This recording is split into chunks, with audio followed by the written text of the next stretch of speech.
$47.5 million. Songs he didn't write. Beatles, Dylan, Elvis. He owned them all. Paul McCartney was furious. The industry was shocked, but Michael Jackson had just pulled off the greatest business move in music history.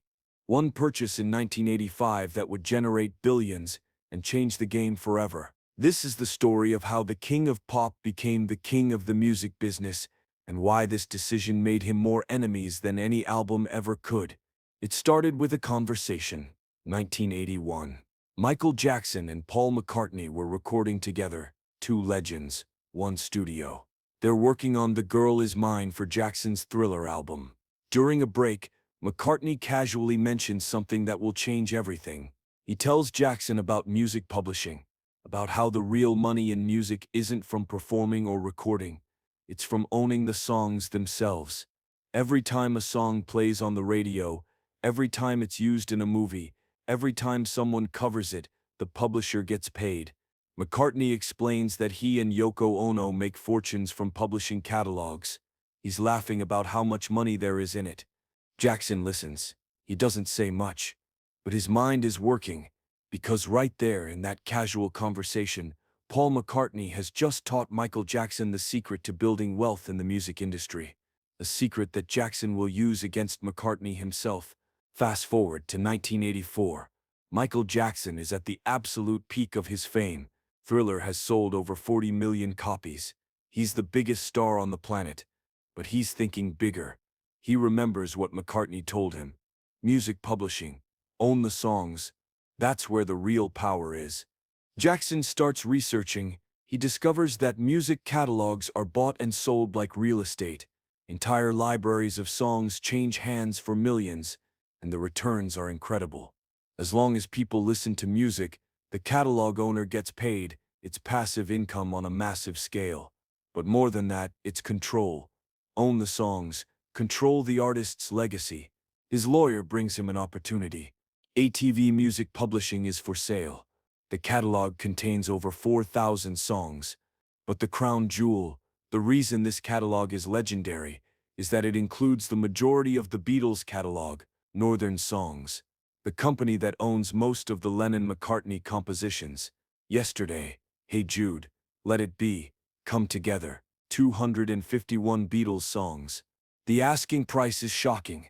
$47.5 million in 1985. That's an astronomical sum. For comparison, Jackson earned about $50 million from Thriller, but this would wipe out nearly all his liquid cash. It's a massive risk. But Jackson sees the potential. The Beatles catalog alone generates millions annually in royalties, and it will keep generating forever. These are timeless songs that will never stop being played. But there's competition.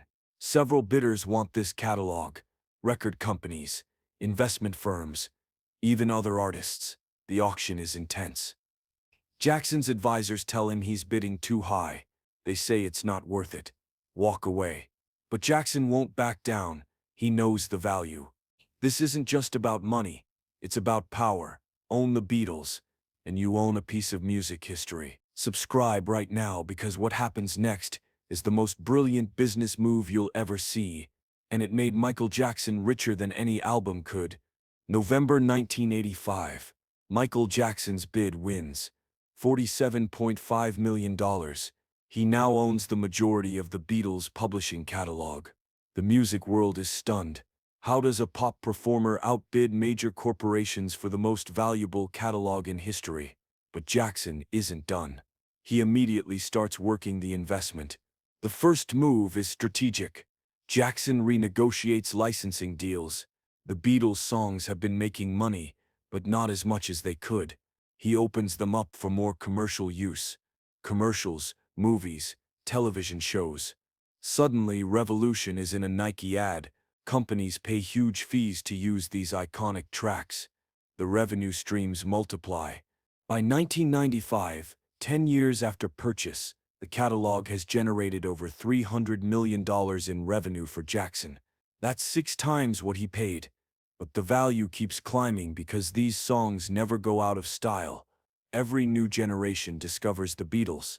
Every movie wants to license Hey Jude. The catalog becomes Jackson's personal money machine, generating tens of millions every single year without him writing a single note. But there's a problem. The problem is named Paul McCartney, and he's not happy. Not happy at all, because Paul McCartney and Yoko Ono had tried to buy the catalog themselves.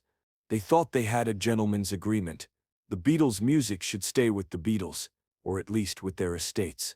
But Jackson outbid them, and now Paul McCartney has to pay Michael Jackson royalties to perform his own songs in concert. Think about that.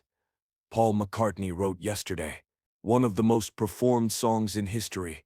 But when he sings it live, when he records a new version, when a documentary uses footage of him performing it, Michael Jackson gets paid. Not Paul. The man who wrote it has to pay the man who bought it. Their friendship ends. According to multiple sources, McCartney felt betrayed. He had taught Jackson about publishing, had welcomed him as a friend and collaborator, and Jackson used that information to buy McCartney's own life's work out from under him. The two never recorded together again. The warmth was gone, replaced by a cold business reality. Jackson owned something McCartney could never get back. But Jackson's move creates ripples across the entire industry. Artists start paying attention to publishing. Prince starts a battle with Warner Bros. Over master recordings. Taylor Swift would later fight for her catalog. Jay-Z preaches ownership. Beyoncé negotiates for her masters. The conversation changes. Artists realize they're giving away their power by not owning their work. Jackson demonstrates that an artist can be a businessman, that the person creating the art can also control the business. Before Jackson, most artists signed away their publishing without thinking. After Jackson, every smart artist lawyer puts ownership on the table.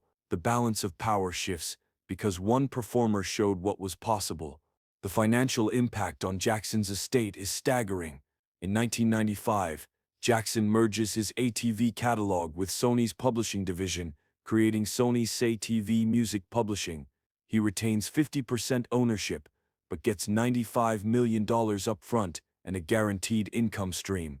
The joint venture is valued at hundreds of millions. By 2016, 7 years after Jackson's death, Sony buys out the estate's share for $750 million. Do the math.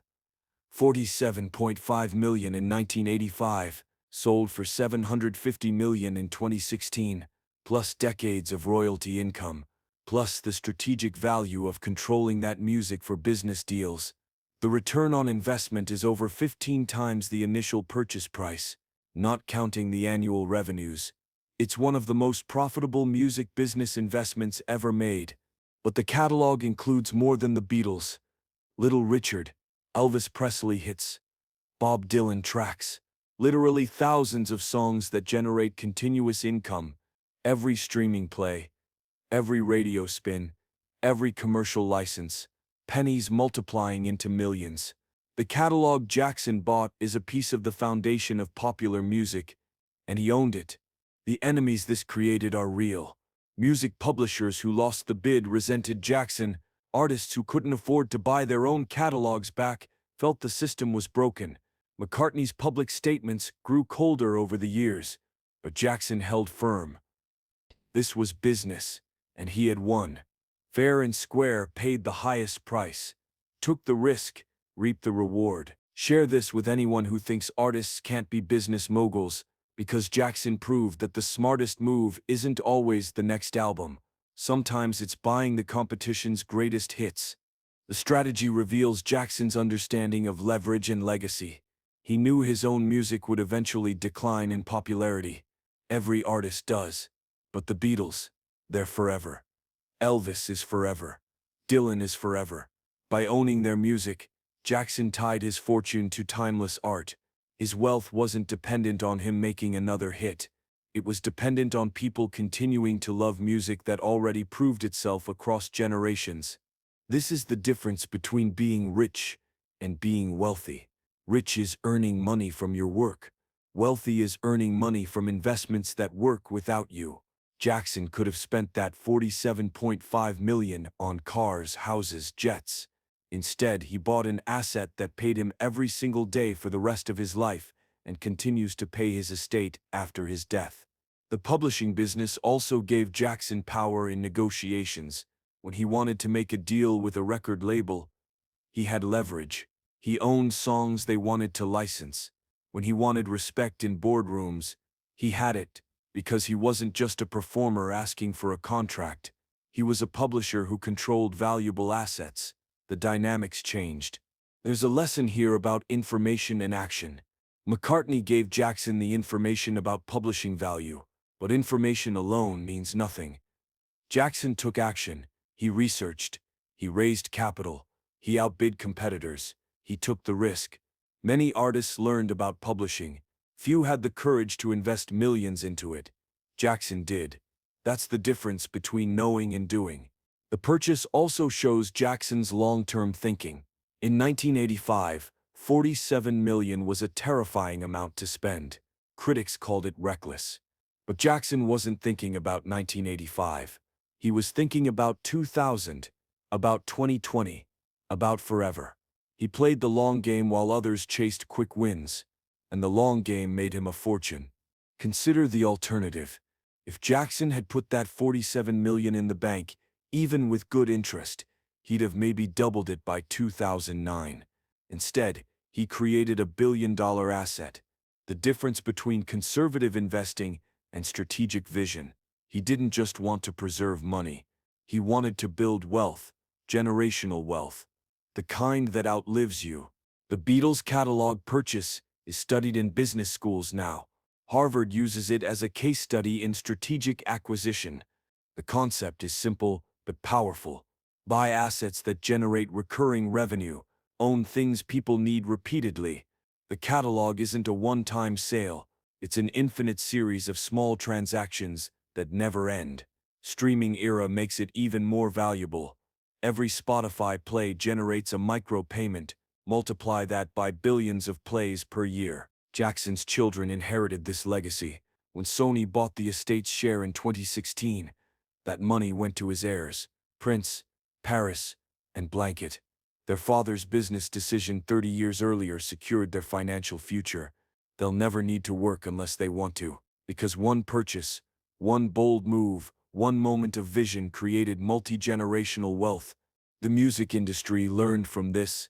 Catalogs are now seen as premium investments. Investment firms buy them.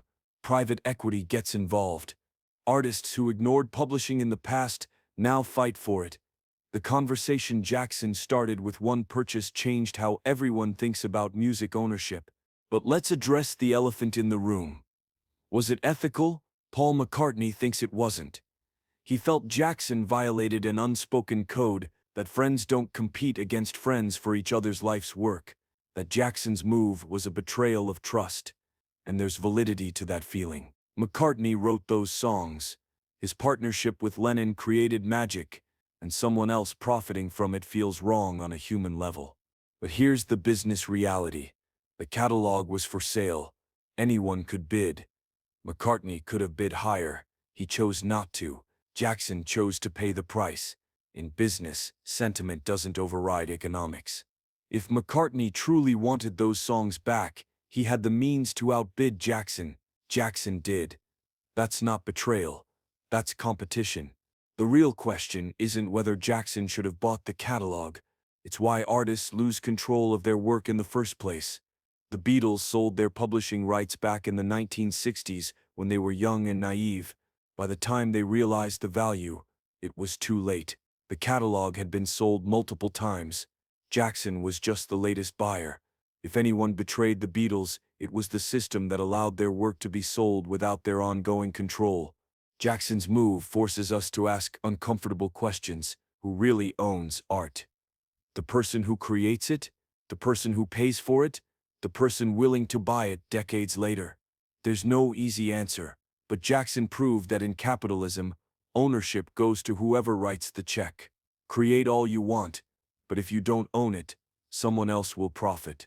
The ultimate irony is that Jackson used this catalog to fund his lifestyle, his investments, and his charitable work. The money generated from Beatles songs helped Jackson donate hundreds of millions to children's charities, hospitals, and disaster relief.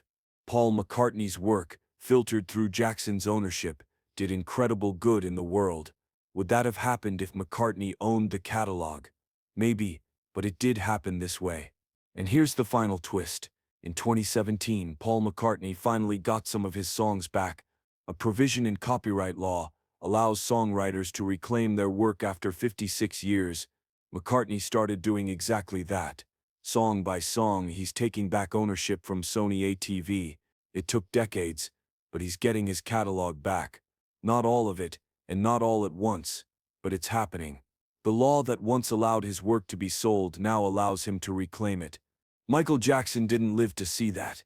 He died in 2009, still owning his stake in the catalog.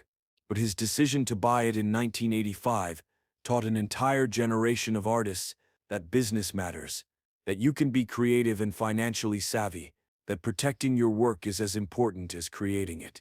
The $47.5 million decision. It made Michael Jackson a mogul. It made Paul McCartney's life complicated. It changed the music business forever.